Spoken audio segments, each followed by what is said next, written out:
Hello, Faith Leader, and welcome to Breaktime. Today, Psalm 21, verse 8 says, "Your hand will lay hold on all your enemies.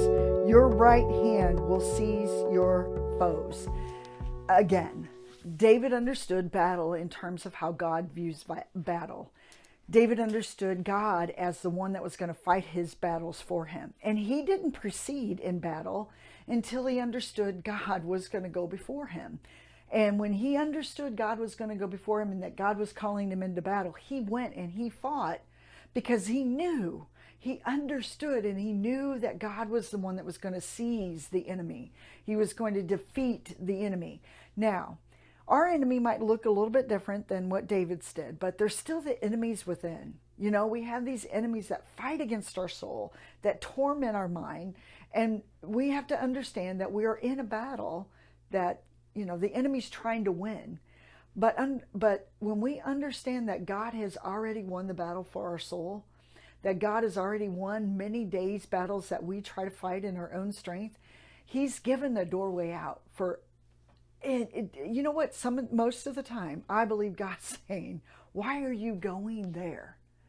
You know, and I have to tell myself this sometimes. You know, when my mind starts dwelling in places that I know, and the minute I don't know, but I'm starting to get agitated about something or irritated about something, and I allow it to continue to dwell on those things that I'm irritated about, I find myself in a battleground. I find myself in a battleground of normally it ends in some sort of self-pity or, you know, someplace that pride, someplace that's the end result of that battle. And God always has to bring me back and saying, why are you going to that battleground? I've already won it. You're already living the victory that I've given to you. You know, when he tells us not to envy, he means not to envy because he knows the end result of that battle is going to end up, we're going to end up being probably filled with pity, you know, probably being unthankful and ungrateful for what we've been given. So why open that door of battle? Close the battle doors that you may have opened, is what I'm trying to say. So if you're finding that you're working with someone, or, you know, maybe your spouse, and everything begins to irritate you about that person, remember then you're entering into a battle.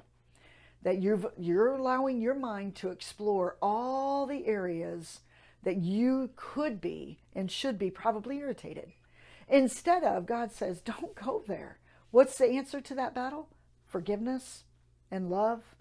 Do you know what I mean? There are so many answers to the things that go on inside of our mind and the internal, you know, that internal part of our heart, that most of the time we're welcoming them as that's the way it should be, you know, whatever it might be. But God has shut the doors in our life that's saying, don't go down that road, because you end up going down that road, it's going to lead you to a road of destruction. Shut the door. Don't enter into a battle that God's not calling you to enter into. Enter into the road of victory every day and press into faith. You know, that's where he's wanting us to trust into his unfailing love instead of opening these doors of battle that God's saying, don't go there. It's a no-win situation for anyone. Shut the door.